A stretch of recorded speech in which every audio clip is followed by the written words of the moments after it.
Here we go with Lesson 7 of Unit 3, and this one's entitled Trouble Over Taxes. Let's look at our teaks that we can identify the Revolutionary Era, that we can put the events discussed in this lesson in chronological order, that we can help analyze how British policies toward the colonies helped cause the Revolution, that we're going to look at the roles of men like James Otis, Samuel Adams, King George III, Crispus Attucks, and John Adams and the part they played in this time, that we can explain details of events such as the Boston Massacre, and finally that we can identify the contributions of women to the Revolutionary Era. In Lesson 6, we learned about the French and Indian War and how after the war the British passed the Proclamation of 1763.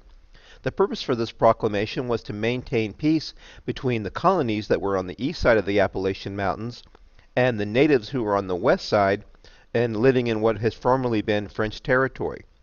Now, in order to enforce the proclamation, the British wanted to bring about 10,000 troops into the colonies, and they wanted to station along that line, and they wanted the colonists to help pay the cost. For two reasons. One, that Britain was broke after fighting the 7 Years' War and the French and Indian War. And secondly, in their thinking, these soldiers were being brought over to protect the colonists, and therefore they should help contribute to the cost. So in 1764, we see the first of a number of revenue-raising taxes on the colonists, and this first one was called the Sugar Act.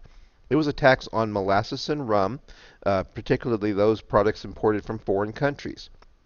Now, in the past, unlike previous acts in which were lightly enforced, or in some cases even ignored by the colonists, the Sugar Act was strongly enforced, and this resulted in reduced profits for American traders.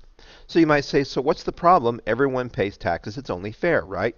Well, yes, the colonists did pay taxes, but most of the taxes they paid were those that were assessed by their own colonial legislatures in which they had a voting voice, in which they voted and chose themselves. In this case, this was a tax being passed by Parliament.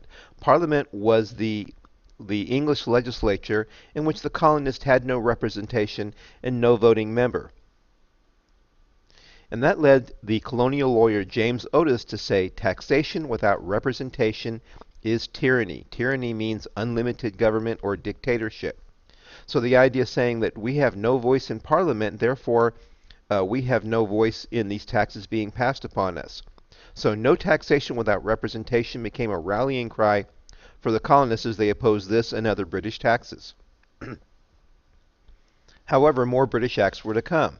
In 1765, the Stamp Act taxed paper goods.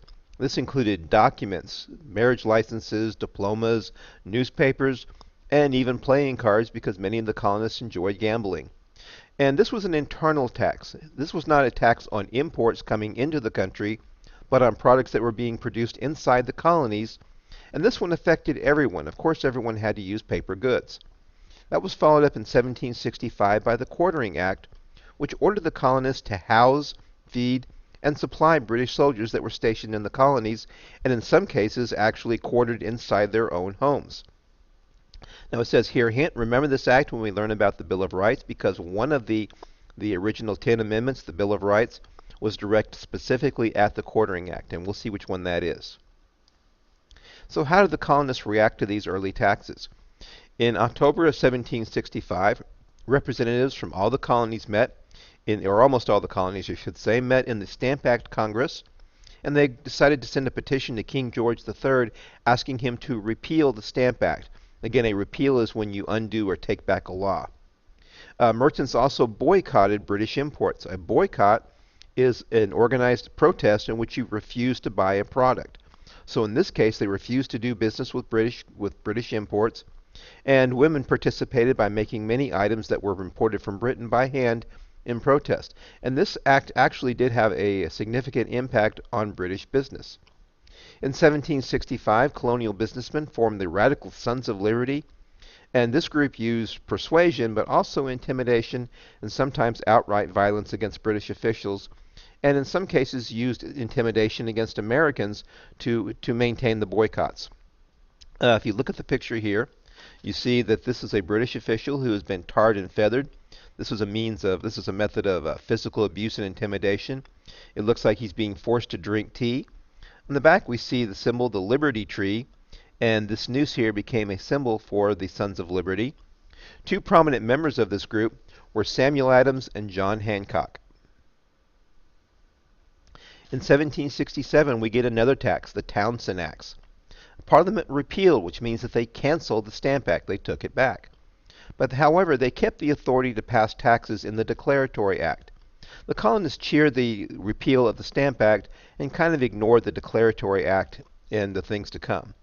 So in the Townshend Act, a couple of years later, we get taxes on imported lead, paper, there's paper again, paint, glass, and tea.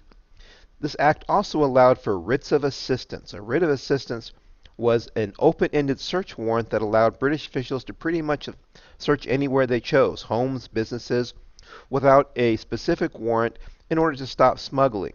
Now, under British rights, just like we have, a warrant was supposed to list the exact place that was being searched, but a writ of assistance was just open-ended and allowed them to pretty much go anywhere. And all of this is going to lead up to a tragic event, the Boston Massacre. We mentioned about the Quartering Act. About 4,000 soldiers were quartered in Boston at this time. They were there to enforce the Townshend Acts, and the soldiers being present in Boston became a target for citizens' anger at the soldiers and at the taxes in general. In March 5, 1770, a crowd gathered around a customs house and a group of soldiers. A customs house was a place where tax money was stored for shipping. The exact events that led up to this are somewhat in dispute. The crowd claimed that they threw snowballs. The soldiers claimed that some members of the crowd were armed with clubs and threw rocks at them. What we do know is that at one point several of the soldiers opened fire, and the result of this was 5 colonists dead and 6 wounded. One of the dead included the free African American, the former slave Crispus Attucks. And Crispus Attucks became famous as the first casualty of the American Revolution. If we look at this picture here, we see the death of Crispus Attucks depicted, and we see this man holding what appears to be a club.